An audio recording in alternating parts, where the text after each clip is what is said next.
The sunlight spilled through the wide glass windows of Harper's diner, casting long golden stripes across the worn checkered floor.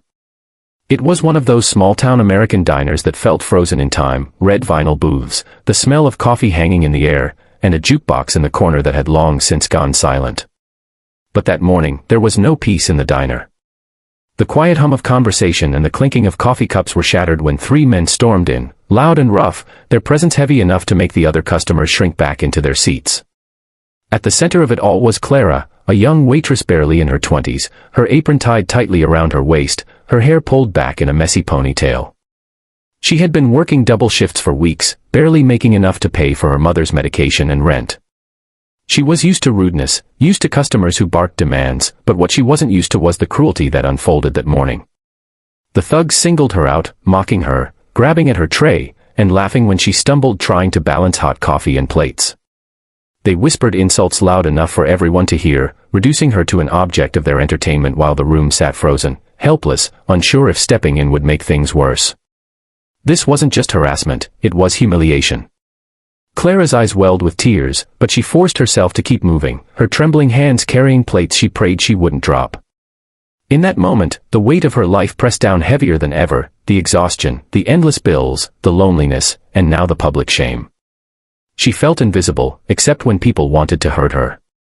If you believe kindness, respect, and second chances can change the world, please take a moment right now to like this video, share it, and subscribe to Kindness Corner. Your support helps us keep telling stories that matter. Just when Clara thought she couldn't bear another second of it, the soft chime of the diner's front door broke the tension. The bell above the door jingled as a group of bikers walked in, their leather jackets heavy with patches, the unmistakable skull and wings emblem of the Hell's Angels on their backs. The air seemed to shift instantly. Conversation stopped, forks froze midair, and the thugs who had been laughing so confidently suddenly fell silent, their bravado cracking as the group of men filled the diner. At the front of the pack was Marcus, a towering figure with gray streaks in his beard, eyes sharp but not unkind. His presence was commanding, the kind that made people instinctively straighten in their seats. The rest of the club followed, their boots heavy on the floor, their movements calm but deliberate. They weren't shouting, they weren't causing trouble, they simply walked in as though they belonged there. But in that silence, everyone knew something had shifted. Marcus's gaze landed on Clara.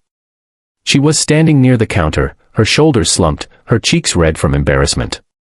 He could see the tears she was fighting back, the way her hands clutched the order pad like it was the only thing keeping her upright. His eyes narrowed, then flicked over to the table of thugs who were suddenly very interested in their menus. Without a word, Marcus and two others took a booth near the back, their presence alone radiating enough quiet strength to make the room breathe easier. But the thugs weren't finished. One of them, a lanky man with tattoos crawling up his arms, muttered something cruel under his breath as Clara walked by. When she set down their drinks, he intentionally knocked his glass over, the cola spilling across the table and dripping to the floor. Clara's heart sank. She bent down to clean the mess, her humiliation complete, when suddenly, a heavy hand landed on the thug's shoulder. Marcus stood over him, his shadow swallowing the table whole. His voice was low, steady, and cold. He didn't raise it, he didn't need to. She's working hard. You don't treat people like that here. The diner went silent. Every eye was on the scene, every breath held. The thug tried to laugh it off, but Marcus didn't move, his hand still gripping the man's shoulder like a vice. The weight of the Hell's Angels filled the room, not with violence, but with authority, with the kind of unspoken rule that everyone understood. The other bikers had risen too, their expressions unreadable, but their presence making it clear, Clara was not alone anymore. The thugs stammered, their arrogance drained. They left money crumpled on the table and hurried out, their footsteps quick against the floor. The moment the door shut behind them, the diner exhaled. The quiet murmur of voices returned, but it wasn't the same. Something sacred had just happened. Clara stood frozen, her rag still in her hand, her body trembling. She looked at Marcus, who simply nodded once before sitting back down. He didn't want thanks, didn't need recognition. But in Clara's chest, something broke open, a flood of relief, of gratitude, of the reminder that maybe the world still had people willing to stand up for someone like her. The rest of the shift passed in a blur.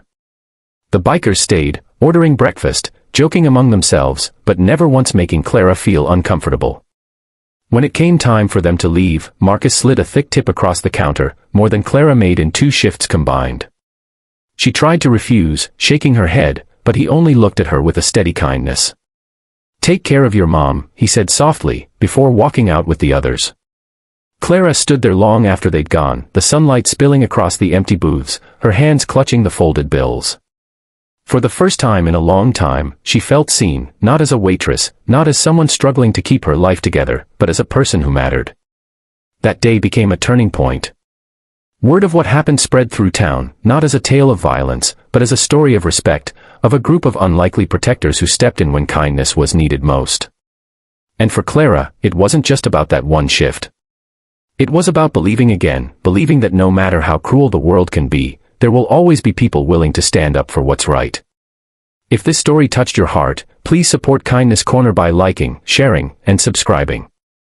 Your small action helps us keep spreading stories of hope, courage, and compassion. Before we end, I'd love to hear your thoughts. Would you have stepped in if you saw Clara being treated that way? Comment below, your words might inspire someone else to be braver. And so, the sun continued to shine through Harper's diner, the coffee still brewed, the plates still clattered, but for Clara, the world felt lighter, warmer. Because in her darkest moment, kindness walked through the door wearing leather and steel, and it reminded her that she was never truly alone.